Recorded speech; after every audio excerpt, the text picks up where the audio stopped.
अस्सलाम वालेकुम। अच्छा बच्चों, अब हम क्वेश्चन नंबर 4 का थर्ड पार्ट करने जा रहे हैं।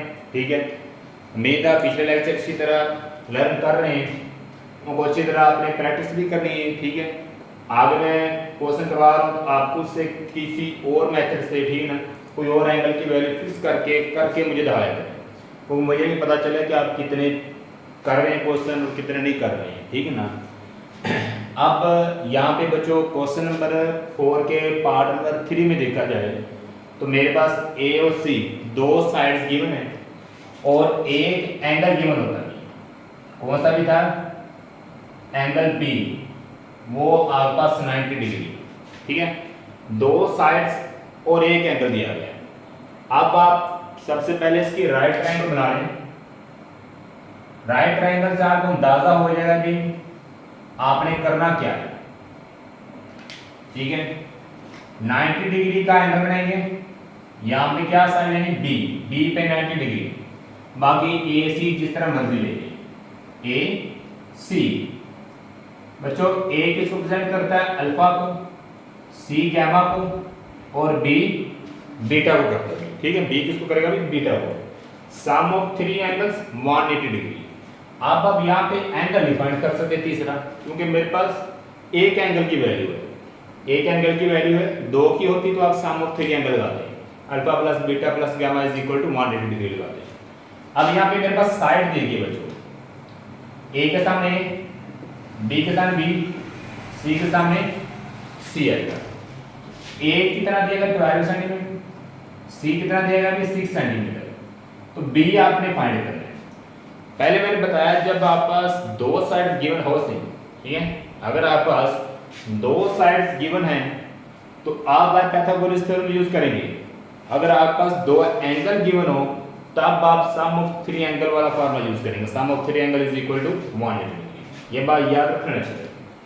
तो यहां पे लगाएंगे by Pythagoras theorem. Pythagoras theorem. ठीक है बच्चों, पाइथागोरस थ्योरम कैसे लगाएंगे? तो आप 90 के सामने मेरे पास क्या है बच्चों? हाइपोटेन्यूज। अल्फा के सामने परपेंडिकुलर और ये क्या है? बेस। ठीक है, एंगल आप अल्फा को रिप्रेजेंट करते हैं तो ये परपेंडिकुलर, ये बेस। ठीक है, तो 90 डिग्री पे जो साइड होगी उसका स्क्वायर इक्वल आएगा sum of two sides, sum of two square of side. ठीक है, मेरे पास 90 पे बच्चों कौन सी साइड आएगी? D, D square equal A और सी का स्क्वायर लेंगे, A square plus C square या C square plus A square, जिस तरह मर्जी लिख लें। ठीक है, अब यहाँ पे बी को आप एज में लिखेंगे क्योंकि बी की मेरे पास वैल्यू नहीं है।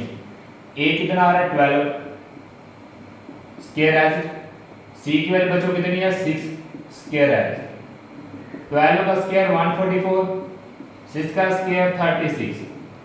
144 और 36 को अगर आप ऐड करते हैं तो मेरे पास कितना आएगा अभी? 180। कितना आ रहा है अभी? 180। तो ये मेरे पास बी स्क्वायर आ गया। ठीक है, अब आपने बी की वैल्यू फाइंड करने के लिए दोनों तरफ क्या ले लेंगे? Square root. दोनों तरफ बच्चों क्या लेंगे? Square root. इधर भी ले लेंगे और इधर भी। स्क्वायर रूट से कैंसिल, तो बी का जो मेरे पास आंसर है वो आ जाएगा अभी 6 स्क्वायर रूट 5। 6 स्क्वायर रूट 5 का प्लस 180 का स्क्वायर रूट लेंगे तो आंसर आएगा। अगर आप फैक्टराइज करते हैं तो मेरे पास 90 आ जाएगा, 45, 15, 5 और 1। इसी तरह अगर आप इसको आगे रिप्रेजेंट कर लें, 180 के जो फैक्टर आए हैं उनको लिखें। 2 2 टाइम आ रहा बच्चों, 3 भी 2 टाइम आ रहा, 5 1 टाइम है। आप लिखेंगे 2 की 2, 3 की 2 और 5। स्क्वायर रूट से कैंसिल, 3 को 2 से मल्टीप्लाई करेंगे 6, अंदर क्या वैल्यू आएगी बेटा? स्क्वायर रूट के अंदर 5 बच जाएगा। इस तरह आप इसको वैल्यू फाइंड कर सकते हैं अकॉर्डिंग टू फैक्टर के जरिए, इजी करके। ठीक है, तो बच्चों मेरे पास एक साइड आ गई बी, बी का आंसर आया 6 स्क्वायर रूट 5, 6 स्क्वायर रूट 5 मेरे पास बी का आंसर आ गया। ठीक है, तीनों साइड्स फाइंड हो गई।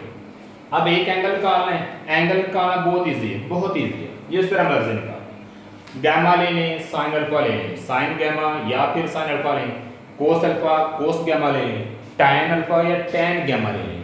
इन 6 में से जो मर्जी पहले लगा लें, आपके पास आंसर आ जाएगा। ठीक है, लेकिन याद रहे जिस एंगल का आप नाम ले रहे हैं, फर्स्ट करें मैं टैन गैमा ले रहा हूँ तो गैमा का सामने परपेंडिकुलर आएगा, ये बेस उधर चला जाएगा। अगर आप टैन अल्फा लेंगे, अल्फा का सामने परपेंडिकुलर, ये बेस आएगा।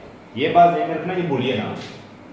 ठीक है, मैं ले लेता हूँ कि sine alpha perpendicular over hypotenuse.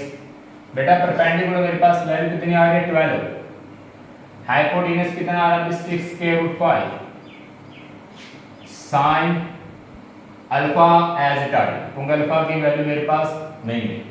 6 1 6 6 2 12 2/√5, ये किसका आंसर आ रहा है साइन अल्फा का। अल्फा निकालना चाहते हैं, साइन इधर मल्टीप्लाई इधर आगे किस में चेंज हो जाएगा भी इनवर्स में, साइन इनवर्स √5। अब आप इसका इनवर्स ले लें, मेरे पास इनवर्स का आएगा भी बेटा, आपने कैलकुलेटर पे शिफ्ट दबा के साइन दबाएंगे, आप उसके अंदर फिर वैल्यू लिख लेना भी 2/√5 लिखेंगे तो मेरे पास इसका जो आंसर है 63.43 63.43। तो ये बेटा मेरे पास एंगल की वैल्यू आ जाएगी अल्फा, इसकी आएगी भी अल्फा एंगल की वैल्यू आ गई। अब बेटा याद रहे आपने अल्फा की वैल्यू निकाली है 6343। अब देखा जाए तो मेरे पास दो एंगल फाइंड हो गए। इन दो एंगल्स के लिए आप सम ऑफ 3 एंगल भी निकाल सकते हैं, अगर नहीं तो आप कोस गैमा निकाल लें तब भी निकाल सकते हैं, टैन गैमा लगा लें तब भी निकाल सकते हैं आप। ठीक है ना, तो साइन गैमा निकालें तब भी आप वैल्यू गैमा की निकाल सकते हैं। इस तरह जैसे मैंने ये वैल्यू लगाई है। अगर आप सम ऑफ 3 एंगल लगाना चाहते हैं, sum of 3 angle alpha plus beta plus gamma is equal to 180, तो यहाँ पे दो एंगल की वैल्यू पुट करें तो थर्ड एंगल की वैल्यू आ जाएगी। अल्फा कितना 63.43, बीटा कितना आ रहा है 90 डिग्री, गैमा एज और ये 180 डिग्री एज डाल। अच्छा गैमा आपने इधर रहने देना, ये भी प्लस की है, ये भी वैल्यू प्लस की है, ये दोनों उधर जाके माइनस की हो जाएगी। -63.43 माइनस का 90 डिग्री। ठीक है बेटा, ये डिग्री में आप लिखते हैं, हम गैमा एंगल को हमेशा आप डिग्री से कन्वर्ट करते हैं। अच्छा 180 में आप माइनस करेंगे 63.43 माइनस कर देंगे भी 90 डिग्री। ठीक है, 180 में आपने बेटा क्या माइनस करना भी 63 माइनस 43। ठीक है, और माइनस करेंगे 90 को, मेरे पास आंसर आएगा 26.57 डिग्री। तो ये मेरे पास बेटा गैमा का आंसर आ गया बच्चों, किसका आंसर आ गया भी गैमा का। ठीक है, अब मेरे पास यहाँ पे ऊपर देखा है दो साइड थी एक एंगल था, मैंने दो एंगल और एक साइड फाइंड किया।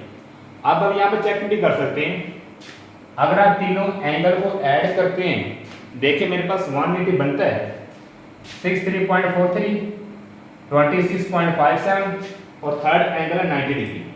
इन तीनों को ऐड करें तो बेटा मेरे पास 180 डिग्री बन रहा है बच्चों, 180 डिग्री बनता है। इस तरह आपने ये क्वेश्चन करना है।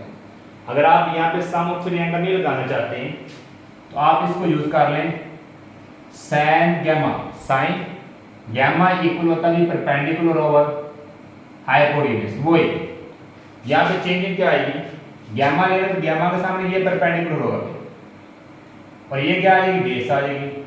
किस एंगल के अकॉर्डिंग, गैमा के अकॉर्डिंग। अब लिख लें गैमा के अकॉर्डिंग ये परपेंडिकुलर ये बेस, तो परपेंडिकुलर बच्चों कितना आ रहा है 6, हाइपोटेन्यूस कितना आ रहा है 6√5 इक्वल क्या आ रहा है साइन गैमा। 6 से काटिएगा 1/√5 आ गया साइन गैमा एज। साइन उधर आगे किस में चेंज होगा बेटा इनवर्स में। अगर आप 1/√5 का 1/√5 का अगर आप इनवर्स लेते हैं किसके अकॉर्डिंग लेंगे भी साइन इनवर्स के अकॉर्डिंग लेते हैं तो मेरे पास आंसर आएगा 26.57। इस तरह भी आप गैमा की वैल्यू को फाइंड कर सकते हैं, tan के अकॉर्डिंग भी कर सकते हैं, tan गैमा के अकॉर्डिंग भी, ठीक है। इस तरह के दोनों आंसर सेम है।